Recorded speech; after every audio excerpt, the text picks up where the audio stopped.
Tropa, scooter kid to. Carbon look oh. Lumang helmet na nirepaint natin yan. Gamit ang samurai paint. Easy DIY lang to tropa. Gusto mo bang malaman kung paano ko ginawa ito at kung paano ang mga diskarte rito? Panoorin mo buong video. Tara tropa, ituturo ko sa iyo kung paano diskarte nito. Easy DIY lang to, let's go! Start tayo dito mga tropa. At ito yung helmet ng tropa natin. Evo na half face. So sa tropa natin yan nagsawa na dun sa kulay na plain. Ayaw na niya ng black. So gagawin nating fake carbon. Una, tinanggal natin yung visor. Then, nagliha tayo. Dry sanding lang ang ginawa ko dito. Number 800 na liha ginamit ko mga tropa. So kung magliliha, dapat siguraduhin nyo na mapapasadahan lahat. Nang sa ganon, kumapit ng gusto yung pintura. So eto na siya. Nagmasking na rin tayo. Kinoberan natin yung mga rubber niya. And then yung loob, kinoberan din natin. Parang sa ganon, yung mga foam niya, hindi magkaroon ng overspray. Alright. So ngayon, bubugahan na natin to ng primer. So ang ginagamit kong primer dito ngayon mga tropa, Surfacer UCH210. So yan yung code mga tropa, no? Surfacer UCH210.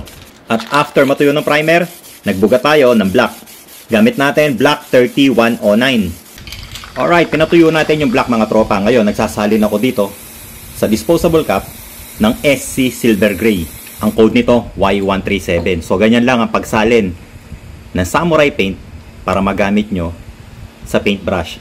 So, gumamit tayo dito ng paintbrush and then, ginuhit-guhitan natin to mga tropa. So, eto na, ginagawa na natin yung carbon look. Gagayahin natin yung parang hibla ng mga carbon fiber. So, ganyan lang mga tropa, pupunuin nyo to. Pero dapat, maganda siyang tignan. Kasi ang kailangan natin ma-achieve dito, yung optical illusion natin mga tropa, na sa ganon, sa malayo, unang tingin, akala talaga na makakakita, carbon fiber yan. So ganyan mga tropa, pupunuin natin, nang sa ganon, maganda siyang tignan. At ito na itsura niya mga tropa after natin maglagay ng mga linya gamit ang paintbrush at saka yung SC Silver Gray Y137. So tignan nyo mabuti mga tropa, sa malapitan, ang ganda niyang tignan. Halos pantay-pantay. So, ibig sabihin, maganda yung pagkakagawa ng mga linya natin. So, next, lalagyan na natin to ng logo ng Evo. At syempre, gagamit tayo ng vinyl cutout sticker. So, meron tayo dito, vinyl cutout sticker ng Evo. Tin-transfer lang natin dito. And then, tanggalin natin yung transferring tape. So, ayan.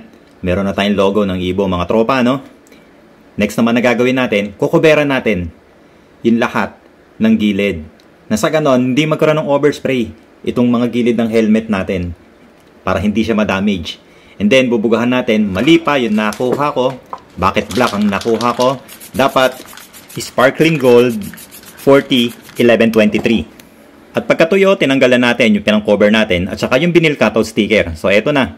Meron na tayong logo ng Evo na kulay gold. At eto na yung last part mga tropa. Magbubuga na tayo ng top coat clear. Ang gamit ko, Clear 1128. Pero ganito ang diskarte na ginawa natin dyan mga tropa. So after natin maglagay ng Evo na logo, binuguhan natin yan ng top coat clear.